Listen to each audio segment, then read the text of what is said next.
Hello students, welcome back to the next session of quantity surveying and contracts management. In this session we'll be studying about the next part of contracts management, tender and its process. So in this session I'll be discussing on pre-qualification process, then types of documents required for pre-qualification. Then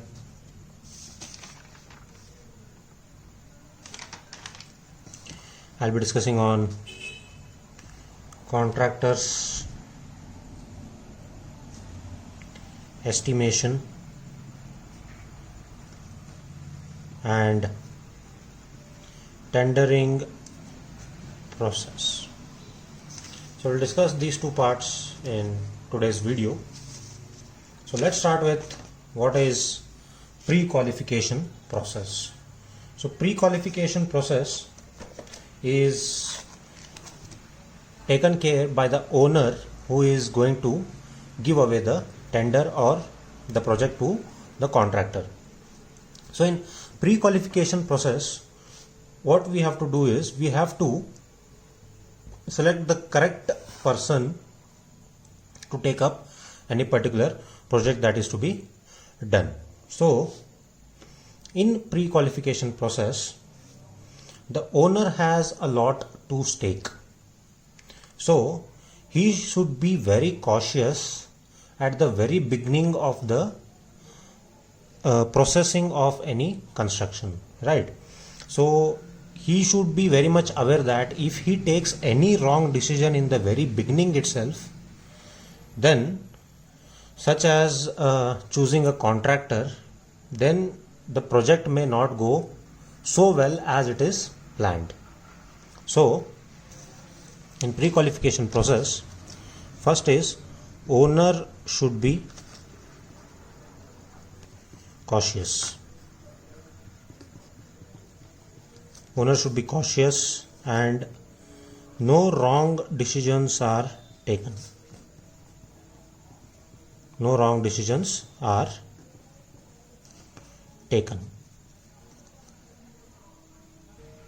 Next, so in pre-qualification process, the term right contractor and wrong contractor are just a subject which have to be dealt with the project to project basis. Now in this pre-qualification process, how to choose a set of right contractor for the project is what is the main fundamental of a pre-qualification process. In pre-qualification process, we decide whether the contractor what we have chosen is of the right decision or not, right? So the decision that is taken in the initial stage will decide how the project runs up till the end. So pre-qualification process, we select a suitable person, a contractor who is actually fit for the work that is to be done. So in this, the term right contractor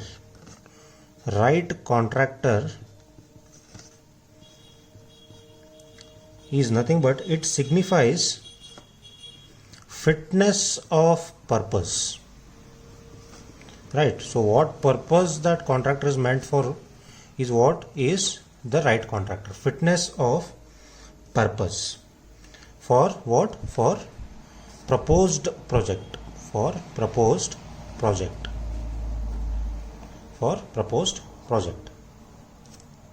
So the right contractor has nothing to do with whether the project is of large scale or a small scale, or also the right contractor has nothing to do with whether the contractor is of a large contractor or is a small contractor, right? Because it may so happen that a contractor who works on a large scale or on a heavy projects may not be fit for the project that is of low cost or of small scale. Similarly, a contractor who is leader in very heavy construction work may not be fit for a particular work where it is carrying a very complex architectural features. So the process of selecting a pool or a set of right contractor is what is the purpose of pre-qualification process. So pre-qualification process, the purpose is what? We have to select a set of right contractor. Now I have told you what is the meaning of right contractor. Right contractor is what? It is a fitness of purpose. Right contractor meaning it is a fitness of purpose, and doing the pre-qualification is what? To select the right contractor. To select the right contractor. So in this, some terminologies we use where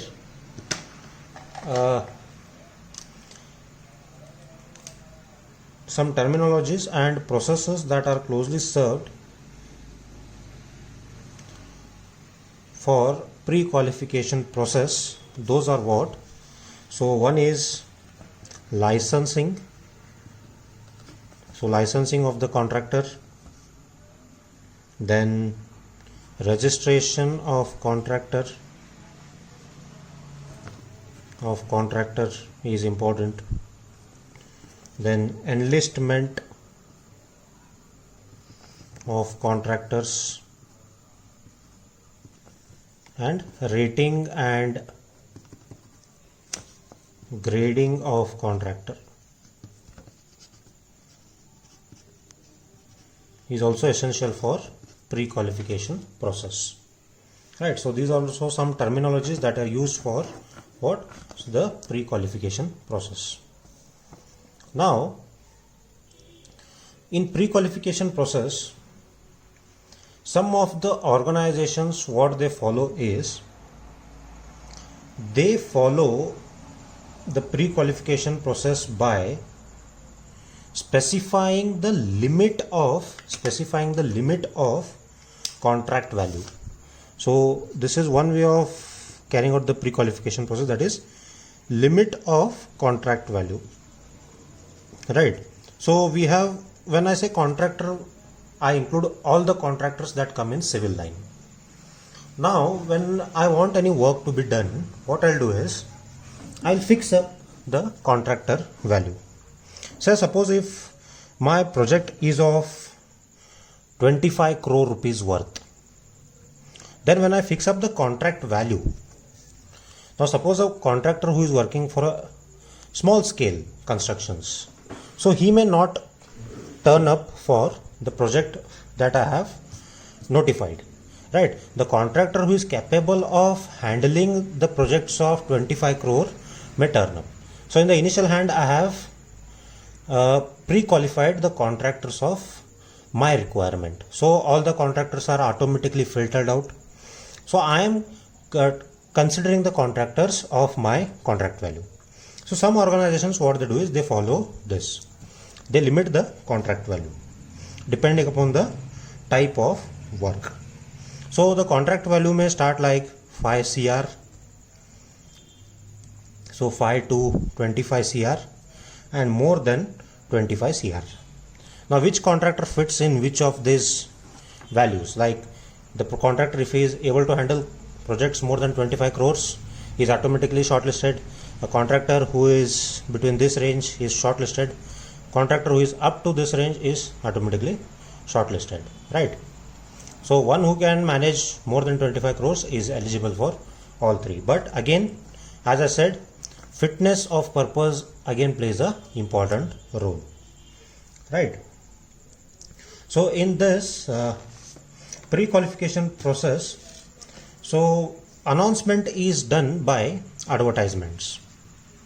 So they advertise the pre-qualification process in the leading dailies, that is in newspapers, in trade journals, and sometimes they intimate directly to the individual reputed contractors. If the contractor is highly reputed, then he will directly get the intimation about the contracts.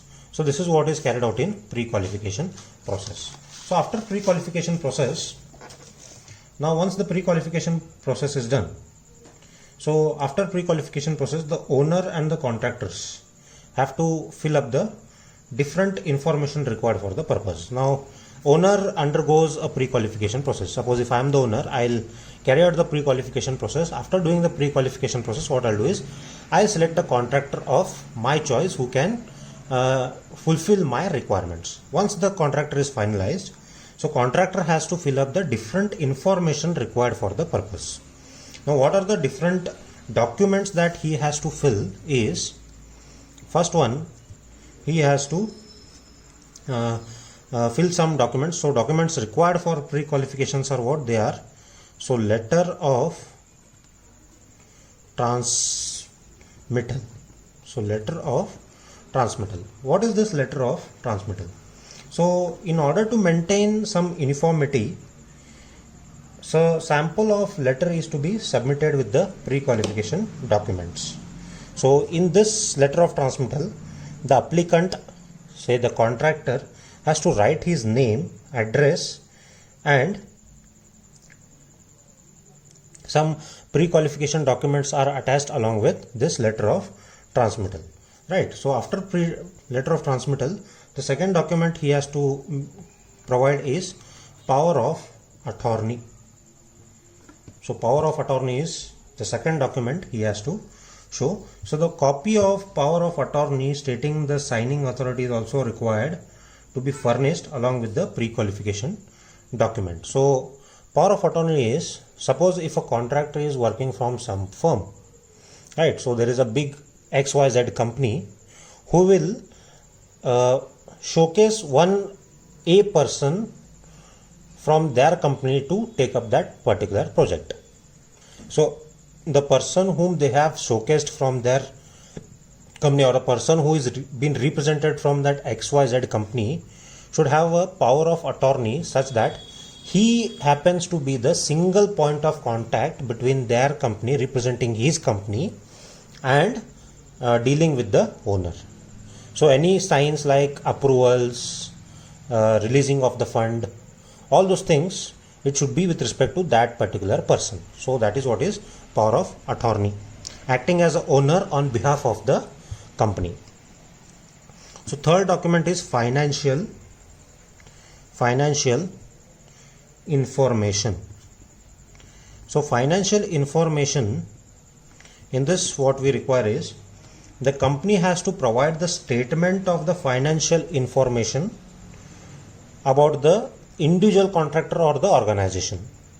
So information may be like the annual gross turnover of the company or a contractor, so maybe of the last 3 or 5 or 7 years, and also he has to show the profit earned by the projects over the same period of time. So he has to show the company turnovers and profit. So here it is signing authority. So here name and address. The fourth document comes details of similar work. Details of similar work. So in order to assure the owner that he can take that project and complete efficiently, the contractor or organization has to provide a details of the similar work that they have carried out over some past 5 to 7 years. So this is generally expected by the owner to award the project to those contractors who have sufficient experience in that particular field. So also it will help the owner to anticipate that they have a better experience in handling the problems and sort them out. So details of similar work should be given from the past experience and will help them to sort out things and solve problems. The next comes concurrent commitment. So concurrent commitment is also very important document, because suppose a contractor A is finalized for this new project, say X. So the same contractor, if he is working on some other project Y, he has to give the details of those projects which are under execution of that particular contractor who is currently handling some other projects other than the project what he is going to get from this new owner. He has to provide all the details regarding those, right? So the reason for providing this concurrent commitment is, so this will showcase how good he is at managing the projects that are already been taken up by him, which are currently running under him, and whether taking up this new project is going to affect the old projects or this current project. So that you can make out from this concurrent commitment. The next comes certificates of completed jobs. Certificates of completed jobs. So certificates of completed jobs, so the contractor or applicants are supposed to establish their claim of experience by producing completion certificates of the completed projects. Sometimes the applicants also furnish the photographs of the projects executed by them to create a better impression, right? So a contractor may say that he has so many years of experience. How will he prove his experience? So that is by providing certificates of completed jobs. So documents of completed jobs and photographs. So photographs, visual appearance will always impress the person more than the written documents. So photographs will be added proof, and he'll have the more opportunity to gain that project. So certificates of completed jobs will also add on to his chances of getting that project. So next document is structure and organization. So a contractor, if he is been assigned from some of the particular organization, then he has to answer some questions which are typically asked by the owners. So in this he has to showcase the name and address of the applicant. So now applicant here is the contractor, then telephone number, fax numbers, email IDs, all those things are first important. Then legal status. Legal status is very important. It denotes, it shows if the company is undergoing any legal issues with the projects it is handling, and what are the partnership firms, what are the proprietor firms, whether the applicant is individual or it is a limited company or a corporation. So in order to verify the legal status, owners ask for the copies of documents such as incorporation certificates defining the legal statuses. So legal status is required. Then particulars of registration with some government bodies like CPWDs, MES, departments and sale tax. So if the particular firm has any tie-up with the government bodies like PWD department or MES departments, so these documents are to be provided with the attested photocopy of the enlistment certificates or memorandum are to be submitted by the applicant to the owner. So names and titles of the directors and officers who are going to be concerned with the proposed work, like one person has been represented from the company, and who is going to take care of that person from that company there also, or which person are concerned with that proposed work, their names and titles also should be disclosed. Then designation of that contractor from the organization should also be known. Apart from this, next document is the details of technical and administrative administrative personals. So the owner may also wish to know that the proposed organization structure for the project with the details of qualification, responsibilities and experience of the key members.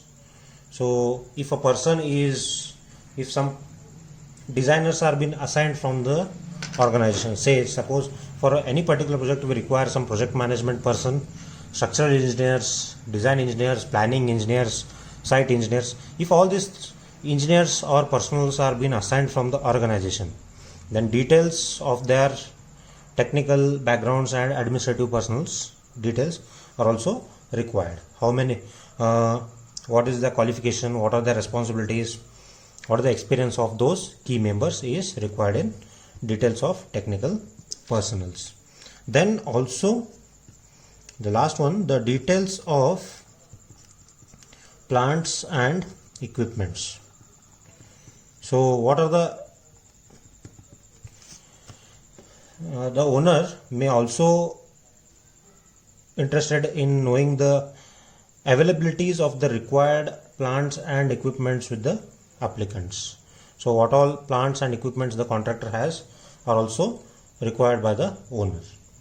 Then apart from this, the other details that are required are the quality assurance plan, what are the policies, responsibilities made, then ISO certifications if there are any, then safety, health and environmental management plans, planning, scheduling and monitoring plans, project closeout strategies. So all these things are required by the owner as a documents after the selection of the contractor through pre-qualification process. So hope you followed this. The next we'll discuss on contracts estimations and tendering process. So how tendering process is done. So tendering process, so for a contractor the tendering process starts with what? The receipt of request for pre-qualification in case of selective or limited tenders, or it may start with the onset of notice inviting tenders in case of open bidding. As we discussed about the types of tenders that are there, open tender, negotiated tenders, etc. So the tendering process may be such that the contractor may be directly approached or the contractor can be selected through open bidding. So these days generally it is very common for large projects to resort to selective bidding, where in the first stage is pre-qualification of the contractors. So generally now what they do is they don't go for open bidding, they go for selective bidding, that is calling out the contractors who are eligible for that project and undergoing the pre-qualification process. So the owner, what he seeks is the information related to the financial. First thing comes is the finance. So owner is mainly worried about the financial position of that person, availability of manpower, plants and equipments, and past experience of the contractors. So all these things like financial position, availability of manpower, plants and equipments and past experience of the contractor, all those things are checked in what? They are checked in pre-qualification process. So that is what where we define the fitness of purpose of the contractor. So here that initial pre-qualification process is done. So pre-qualification process is done. So once these all things are known, so from this the contractor furnishes the desired information along with the supporting documents, the documents what we discussed just now here. So the contractor, he will furnish all the details. Then after that, once the documents from the contractors are taken, the owner scrutinizes the documents received from the number of contractors.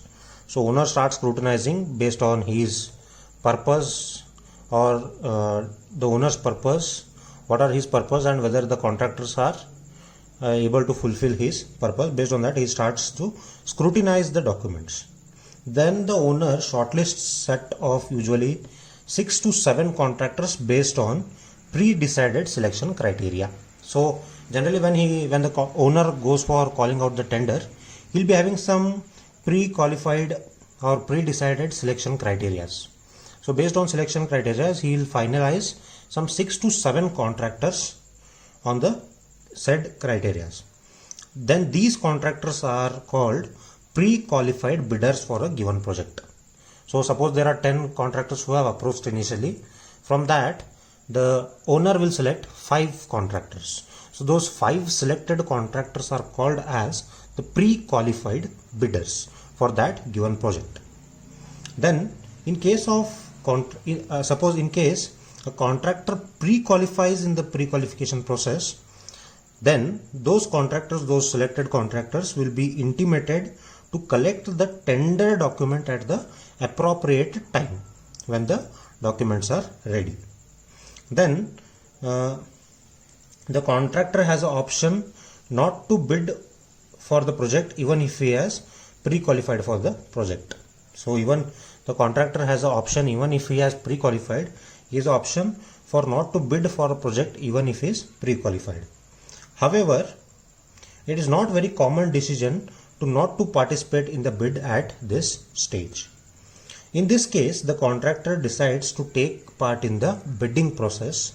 He sends a representative to collect the tender document. The owner charges some amount as a cost of tender document before issuing the documents. Right? So in simple, I'll explain you some steps that are carried out in the tendering process. So first thing is notice for pre-qualification. So tenders are given with a notice for pre-qualification. Then the contractors will submit the pre-qualification proposal. So if he is pre-qualified, then he'll move ahead. If he is not pre-qualified, no, stop and analyze. If pre-qualified, yes, collect tender documents and study. Collect the tender documents and study. Then based on the study and the knowledge gained, prepare the tender summary. Now once the contractor has taken a decision to bid, so once he prepares the summary, then decision to bid. If a contractor is ready to bid, then he'll go ahead. If no, stop and analyze. Suppose if the contractor has decided to bid, he will bid. So yes, then go to site visits and investigations. Then after that, consultation, queries, meeting and other associated work. Then preparation of construction and related schedules. Now here what happened? So decision to bid. So once the contractor decides to bid, he has taken up the bidding. Next thing what he has to do is he has to do the site visits and investigation, consultation, meetings and other associated works, preparation of construction and related schedules. Then in this preparation of construction, first thing is he has to collect the material info of that particular site. How the materials are available on the sites, all those things. Labor information related to the site, plants and equipment information, other relevant information. Then after this, determination of direct cost, determination of markup and its distribution, determination of indirect cost. Then determination and submission of bid price. After doing all this thing, if the project is awarded, no, stop and analyze. If the project is awarded to that contractor, appoint project team and execute the project. So this is how the tendering process takes place. I'll show once again. I'll just brief out this. See, so this is how the tendering takes place. So you can note down this flowchart. This is a very easy way of remembering the tendering process. You can also approach in your examination in this pattern, so no problem with this. So this is how the tendering process takes place. Okay, so next we'll discuss about tender form. So tender form is nothing but it is a printed standard form. It is a printed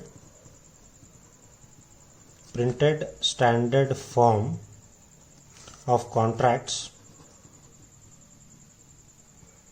giving standard conditions. Giving standard conditions of contracts. Giving the standard conditions of contracts. So tender form is nothing but a printed standard form of contracts giving conditions of contracts then general rules and guidelines for the contractor. So tender form, what it gives conditions of contracts, guidelines and general rules to the contractor. So this tender form includes what? It includes general description of work,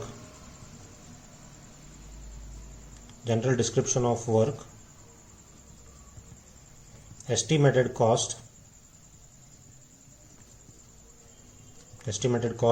earned money. So some of the terms what I am discussing now, we will be studying those further. Don't worry, I'll cover up those. So security deposit, then comes time allowed or target time before which the contractor has to complete the work, time allowed for work. So all those time allowed is given in terms of date written from the order of commencement. So the moment the contractor gets the order, the moment he starts the work, till that to the time he has to finish, that is to be mentioned in the tender form.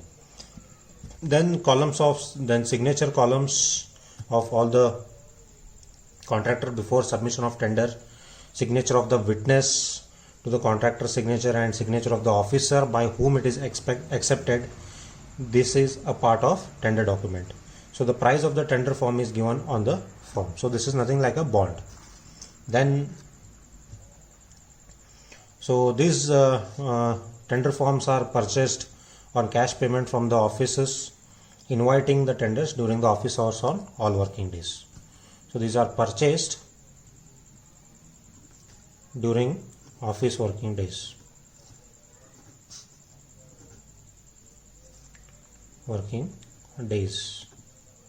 So tender form is what? It is a standard form which consists of condition of contracts, guidelines and general rules.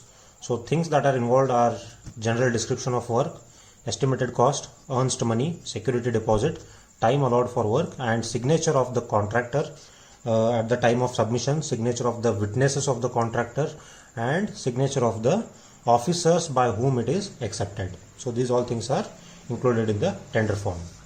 Now next thing is tender document.